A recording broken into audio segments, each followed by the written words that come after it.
Lights out of Monza, away we go. Round 4 of the FIA World Endurance Championship is underway. And Glickenhaus with a great start, but the Toyotas ganging up on the Alpine. They're trying to go 2-3 into the Rettifilo. Big lock-up for Romain Dumas. He holds the lead, and the LMP2 cars are right behind them. And already the Toyotas come straight back at Mathieu Vaxivière. Back up into second place is the number 7 car. This is going to be a long, drawn-out battle. There is Carlos Tavares, the CEO of Stellantis Group that owns Peugeot, and a keen, enthusiastic racer. And here comes the 9X8. Look at the speed of this car.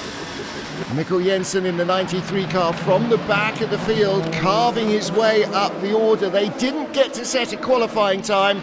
It had a technical issue in qualifying.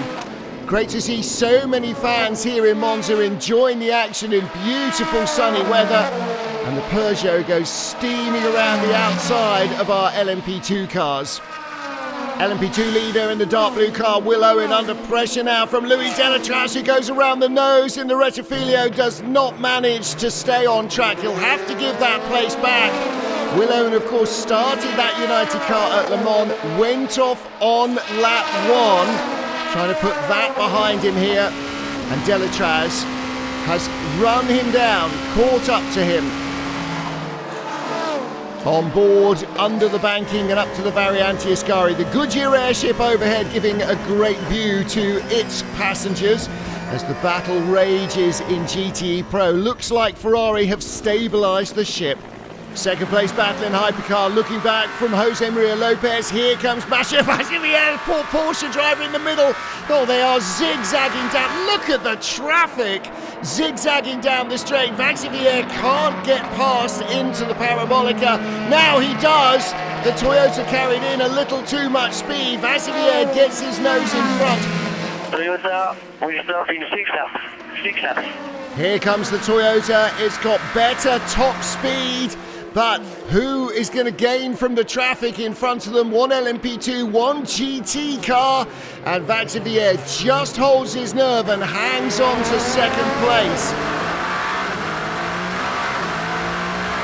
United Autosports third place in LMP2, ahead of Real Team by WRT. Felipe Albuquerque in the car, Will Owen in the pits. Corvette taking the race to Ferrari for second place. They were in second, but here comes Antonio Fuoco, who's got the inside line, and that will decide the corner. He moves back into second ahead of Corvette's Nick Tandy. As the pit lane comes, the Peugeot James Rossiter. And look at the cars around it with their rear wings. The Peugeot without a rear wing. Look behind. Here comes the Toyota now. Is the number 8 car working properly? Remember, it had braking problems with Sebastian Buemi at the wheel. But now a lap out of the pits on hot tyres. Here it comes around the outside. Doesn't seem to be any drama at the moment. James Rossiter feeling his way into this fresh rubber here at Monza. Don't forget, they won't have tested here, so he's not quite sure what grip level is available. Lets the Toyota go. This is about getting the miles under the Peugeot's wheels. Real Team by WRT going well in LMP2. Here comes Ferdi Habsburg. Charles Milesi on the inside. These two were teammates last year. Habsburg straight up the inside. Just gets it stopped, but only just. But that is enough. He's up to second. Different tyre strategies evolving here in LMP2. Milesi on older rubber. What's happening here? This is down at the Roger. Oh, the Alpine from second. Getting it wrong under braking, going across the curbs in the battle with the number 7 Toyota. Toyota back up to second. Glickenhaus leads by a minute here in Monza. Ferdi Habsburg in the pale blue Real Team by WRT machine, closing in on the leader in LMP2. Down the inside, gets the move done on Philippe Albuquerque, straight by again. The tyre strategies playing out differently among these LMP2 teams. And right behind is the number 9 Prema car. He is coming hunting as well. That is the top 3. That's Enrique Chavez. And that is at the Rogia. That is a huge accident. Well, what has happened there? Into the Roger, looks like he's got no, oh my goodness, takes off over the sausage curbs that rip the side out of the car and the floor. A big, big accident for Enrique Chavez, the youngster in a terrifying tumble at the Roger. It looks like he had no brakes at all for some reason. Worried faces at TF Sport, but he is out of the car under his own steam. What on earth went wrong? Here we go, back to green flag racing with 3 hours done, 3 hours to go. On board with the number 8 Toyota, the Glickenhaus right in front, the leader not too far away. Further back, the dark blue Alpine. Class battles as well, all the way down the straight in this massive throng of cars. Through goes the Alpine on the inside. The Glickenhaus is pulling into the pit lane. That's to serve its penalty. That was for full course yellow infringement, and it was applied just before the safety car, but you can't serve a penalty under safety car. Tommy Milner on the inside of Michael Christensen. The yellow Corvette squeezes by the 92 Porsche. That's a change for 4th place. All trouble for Glickenhaus. And fans of 1980s turbo Formula 1 era will recognise what that is. One bank of cylinders blowing smoke. That has all the hallmarks of being a turbocharger failure. The trouble for United, this is the 22 car. What is going wrong with the LMP2 cars? And Jota, is that going at a normal speed? Yes, it is. So United and WRT in trouble.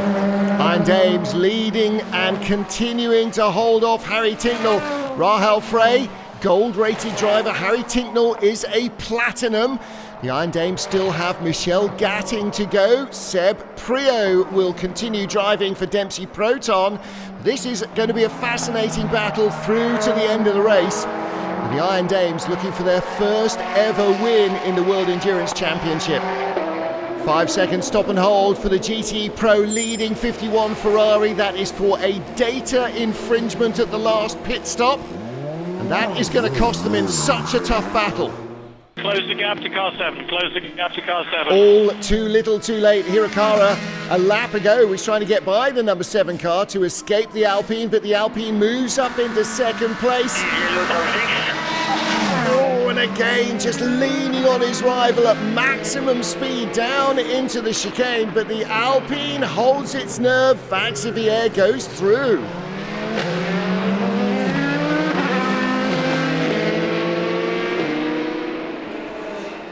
Battle for the lead, Toyota versus Alpine. Mathieu Vaxivière with a run down the inside, fresh air, clear track, and Kamui Kobayashi makes contact, loses his tyre, instant deflation. Kobayashi trying to shut the door on Vaxivière, and a major moment to try and get the car stopped. Vaxivière comes through as the race leader. Has he got damage as well? Through 2 goes Ryo Hirakawa. Kamui Kobayashi will be heading to the pit lane. Look at this, at 260 kilometers an hour.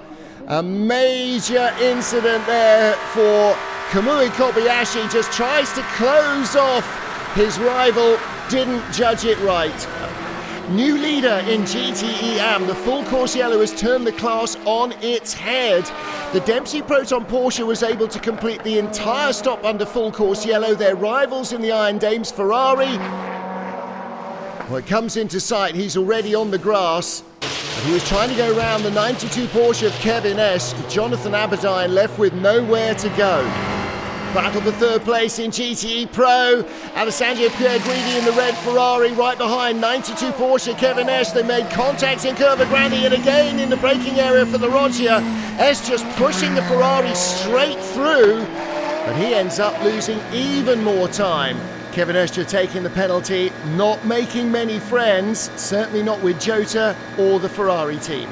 Chasing real team by WRT, but Ferdi Habsburg, the team had a shorter final stop. Looks as though Jota overfueled the car a fraction by mistake and lost ground in the pit lane, and Will Stevens on those old tyres cannot keep up with Ferdi Habsburg. Will real team win this one? It looks like they've got a great chance.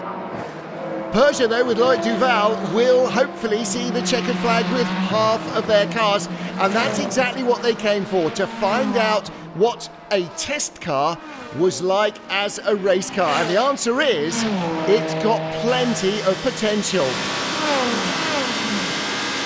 6.5 minutes remaining. Who is going to win this? Will it be Dempsey Proton?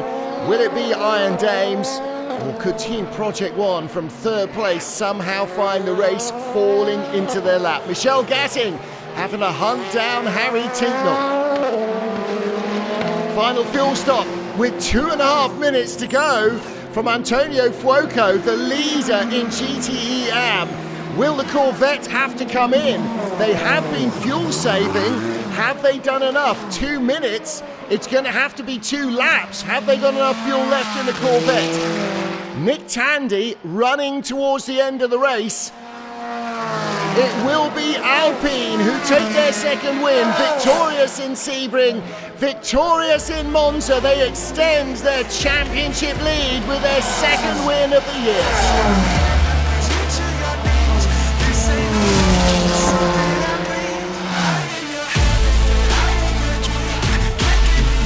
Victorious in LMP2, real team by WRT, the team's first win in the World Endurance Championship.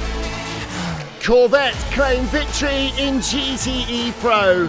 If you had to gamble on somebody winning a fuel race, you'd always go with the Americans.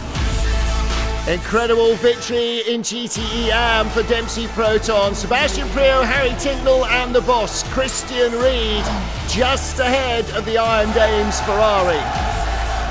One of the Peugeots classified in 4th place, but after heartbreak for Glickenhaus, Toyota still lead the standings from their French rivals.